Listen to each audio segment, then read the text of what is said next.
হরে Krishna ভক্তস YouTube চ্যানেলে আপনাদের সকলকে জানাই সুস্বাগতম। আজকে আমি আপনাদেরকে শোনাব পরমেশ্বর ভগবান শ্রীকৃষ্ণের দামোদর লীলা। আসন্ন কার্তিক মাস অর্থাৎ দামোদর মাস উপলক্ষে আমার এই নিবেদন। দামোদর লীলাটিকে আমি দুটো খণ্ডে ভাগ করে নিয়েছি। এটি প্রথম খণ্ড বা প্রথম পর্ব, পরমেশ্বর ভগবান শ্রীকৃষ্ণের দামোদর লীলা প্রথম পর্ব। শুনতে থাকুন।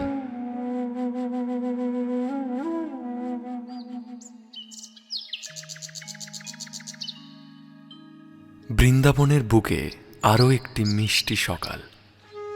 চারিদিকে পাখির কলতান, তার সঙ্গেই যমুনার বয়ে চলা তার মিষ্টি সুর নিয়ে।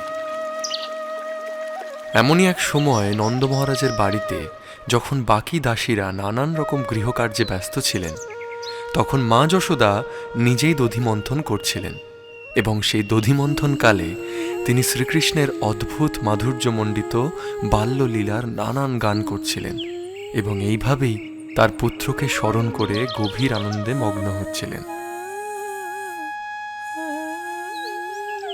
যেহেতু তিনি দধিমন্থন করছিলেন, তাই তার কানের দুল, হাতের চুড়ি সমস্ত কিছু অদ্ভুত এক সুরেলা শব্দে কম্পিত হচ্ছিল। তার মুখমণ্ডলে শ্বেত বিন্দু দেখা দিয়েছিল এবং মাথার ফুলের মালাটি ইতস্তত বিক্ষিপ্ত হয়ে পড়ছিল। সেই সময় শিশু কৃষ্ণ ক্ষুধার্ত হয়ে সেইখানে এসে উপস্থিত হলেন। তিনি তখন তার মায়ের কাছে আবদার করে বসলেন যে তার খিদে পেয়েছে এবং তাকে এক্ষুনি স্তনপান করাতে হবে। দাবি তো না, যেন একটা অদ্ভুত জেদ। মা যশোদাও স্নেহের বশে কিছু বারণ না করতে পেরে তাকে কোলে টেনে নিলেন। তাকে কোলে তুলে নিয়ে অদ্ভুত এক স্নেহপ্রবণতার সঙ্গে তাকে স্তনপান করাতে শুরু করলেন। কৃষ্ণ যখন স্তনপানে রত ছিল, তখন তার সুন্দর মুখমণ্ডল দর্শন করে মা যেন আনন্দ সাগরে মগ্ন হয়ে ভাসতে থাকলেন। এমন সময় হঠাৎ করে আগুনে বসানো দুধ উতলে পড়তে লাগল। যেন সেই দুধ ভগবানের মুখে যেতে পারল না বলে মন খারাপ করে হাঁড়ি থেকে উপচে পড়ল। মা যশোদা তাড়াহুড়ো করে সেই আগুন থেকে দুধটি নামানোর জন্য কৃষ্ণকে কোল থেকে নামিয়ে ছুটতে লাগলেন। এইভাবে তাকে ফেলে চলে যাওয়ার ফলে মায়ের ওপর তার ভীষণ অভিমান হল। রাগে অভিমানে তার চোখ আর ঠোঁট যেন লাল হয়ে উঠল। দাঁত দিয়ে নিজের ঠোঁট কামড়ে একটা পাথরের টুকরো তুলে তৎক্ষণাৎ তিনি ননির ভাণ্ডটি ভেঙে ফেললেন এবং অশ্রুপূর্ণ নয়নে গৃহের এক নির্জন কোণে বসে সেই ননি খেতে লাগলেন।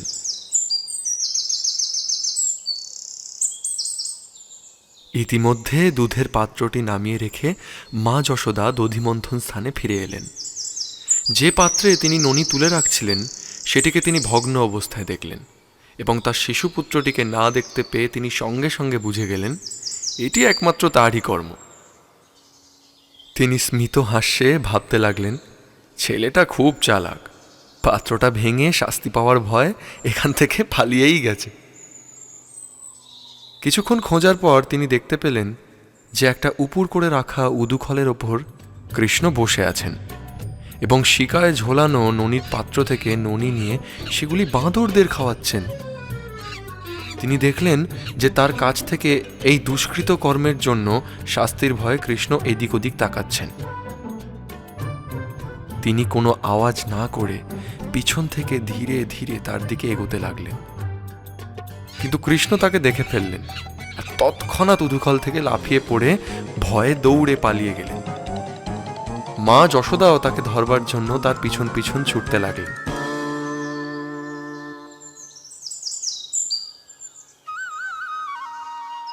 যোগীরা ধ্যানেও যাকে পায় না, সেই পরমেশ্বর ভগবান শ্রীকৃষ্ণকে ধরবার জন্য মা যশোদা তার পিছন পিছন ছুটতে লাগলেন।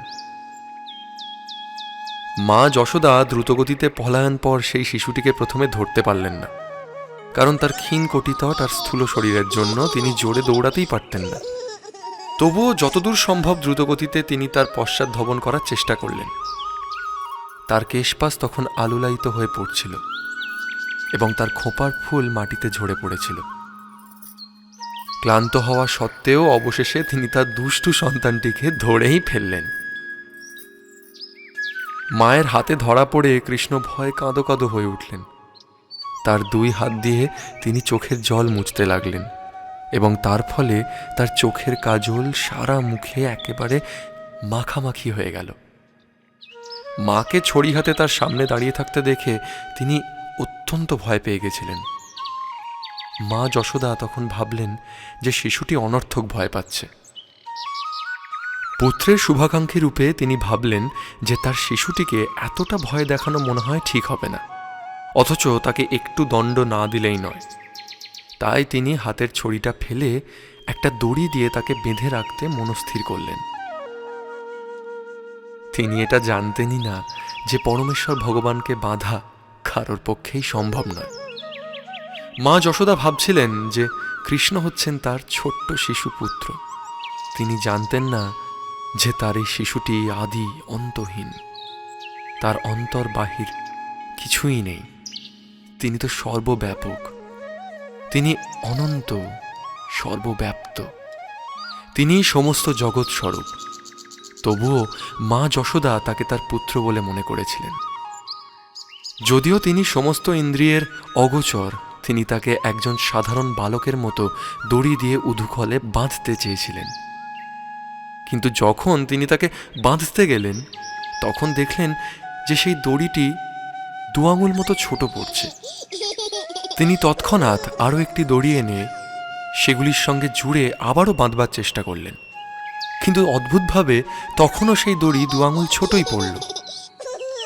এইভাবে সবকটি দড়ি তিনি জোড়া দিয়ে দিয়ে তাকে বারবার বাঁধবার চেষ্টা করলেন, কিন্তু তবুও তাকে বাঁধা গেল না। বারবারই সেই দড়ি নাকি 2 আঙুল ছোট পড়ল। এইভাবে গৃহের সমস্ত দড়ি একত্রিত করেও যখন মা যশোদা তাকে বাঁধতে পারলেন না, তখন গোপীরা হাসতে লাগলেন এবং যশোদাও হাসতে হাসতে বিস্ময়াপন্ন হলেন। এটা কিভাবে সম্ভব? তার শিশুপুত্রকে বাঁধতে গিয়ে তিনি পরিশ্রান্ত হয়ে ঘর্মাক্ত হয়ে উঠলেন এবং তার চুলের বাঁধা মালাটি স্খলিত হয়ে পড়ে গেল।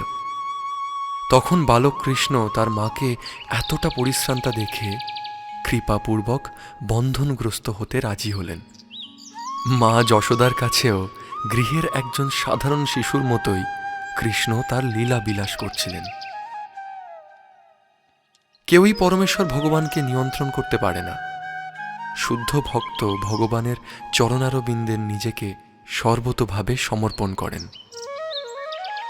ভগবান তাকে মারবেন না রাখবেন সেটা তারা তার ওপরেই ছেড়ে দেন, কিন্তু ভক্ত সর্বদাই তার শরণাগত থাকেন। তেমনি ভগবানও আবার ভক্তকে আনন্দ দান করার জন্য তাদের কাছে আত্মসমর্পণ করেন। মা যশোদার কাছে কৃষ্ণের আত্মসমর্পণ তার এক অপূর্ব সুন্দর দৃষ্টান্ত।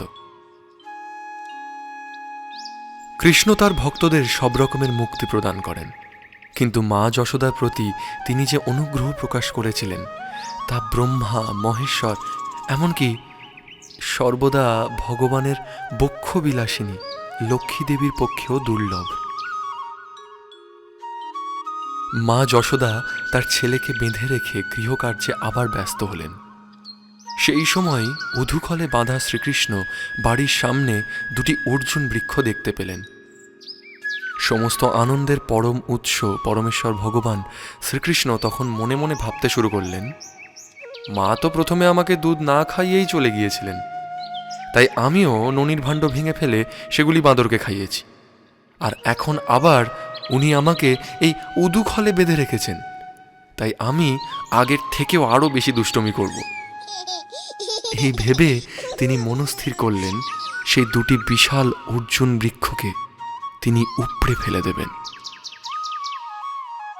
এই 2টি অর্জুন গাছের একটা ইতিহাস আছে।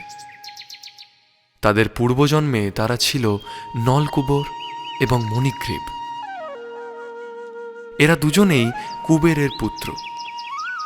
সৌভাগ্যক্রমে তারা ভগবানের কৃপা দৃষ্টি লাভ করেছিল। পূর্বজীবনে মহর্ষি নারদ তাদের অভিশাপ দিয়েছিলেন, যার ফলে তারা পরমেশ্বর ভগবান শ্রীকৃষ্ণকে দর্শন করার সৌভাগ্য অর্জন করেছিলেন।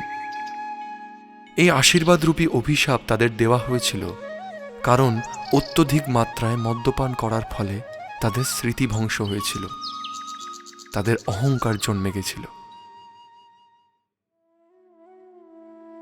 পরমেশ্বর ভগবান শ্রীকৃষ্ণের দামোদর লীলার পরবর্তী পর্ব শুনতে হলে অবশ্যই চোখ রাখতে হবে হরে কৃষ্ণ ভক্তস ইউটিউব চ্যানেলে।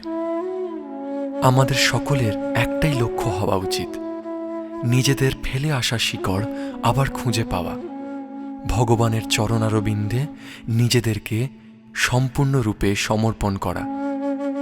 এছাড়া আমাদের আর কোনো উপায় নেই। হরে কৃষ্ণা।